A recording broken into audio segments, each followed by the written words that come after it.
সালটা ১৯৮৯। সকাল সকাল রসিদ ঘটকের আগমনে হেমলতা ভীষণ বিরক্ত হন। তিনি বারবার পই পই করে বলেছেন, পদ্মর বিয়ে আমি এখনই দেব না, পদ্মকে অনেক পড়াবো। তবুও রশিদ উদ্দিন প্রতি সপ্তাহে এক এক পাত্রে খোঁজ নিয়ে আসবেন। মেয়ের বয়স আর কতই হলো, মাত্র ১৬।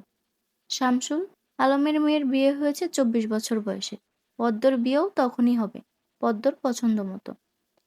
হেমলতা রশিদকে দেখেও না দেখার ভান ধরলেন। রশিদ একদলা থুতু ফেললেন উঠানে। এরপর হেমলতার উদ্দেশ্যে বললেন, বুঝছো পদ্মর মা, এইবার যে পাত্র আনছি এক্কেবারে খাঁটি হীরা। হেমলতা বিরক্ত ভরা কণ্ঠে জবাব দিলেন, আমি আমার মেয়ের জন্য পাত্র চাইনি, তবুও বারবার কেন আসেন আপনি? যুবতী মাইয়া ঘরের আহন বালা না, মেয়েটা তো আমার, আমাকেই বুঝতে দেন না। হেমলতার কণ্ঠে বিরক্ত ঝরে পড়ছে। রশিদ অনেক চেষ্টা করেও সুবিধা করতে পারলেন না। ব্যর্থ থমথমে মুখ নিয়ে সড়কে পা রাখেন। প্রতিদিনই কোনো না কোনো পাত্রপক্ষ এসে হাতে টাকা গুজে দিয়ে বলবে, মোর্শেদের বড় সেরিডারে চাই। রশিদ নিজে নিজে বিড়বিড় করে আওড়ান, গেরামে কি আর সেরি নাই? একটা সেরিরাই কেন সবার চোখে পড়তইব? চাইলেই কি সব পাউন যায়? পূর্ণা স্কুলের জামা পরা পদ্মজাকে ডাকলো, আপা, এই আপা, স্কুলে যাবি না? আপা রে। পদ্মজা পিটপিট করে চোখ খুলল, কোনো মতে বলল, না। পরপরই চোখ বুজে ঘুমে তলিয়ে গেল। পূর্ণা নিরাশ হয়ে মায়ের রুমে আসে। আম্মা, আপা কি স্কুলে যাইব না? হেমলতা বিছানা ঝাড়া রেখে পূর্ণার দিকে কড়া চোখে তাকান। রাগী স্বরে বললেন, যাইব কি?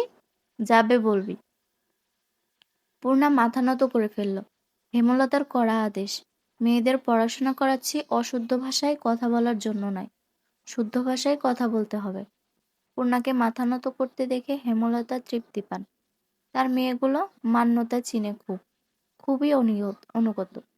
তিনি বিছানা ঝাড়তে ঝাড়তে বললেন, পদ্মর শরীর ভালো না, সারা রাত পেটে ব্যথায় কাঁদছে, থাকুক, ঘুমাক।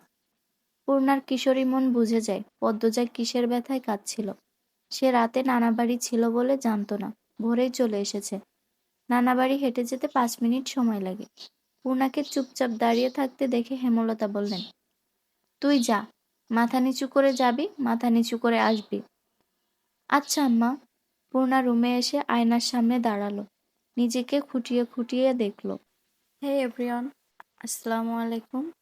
আপনারা শুনছেন আমার কণ্ঠে আমি পদ্মজা, পার্ট 1।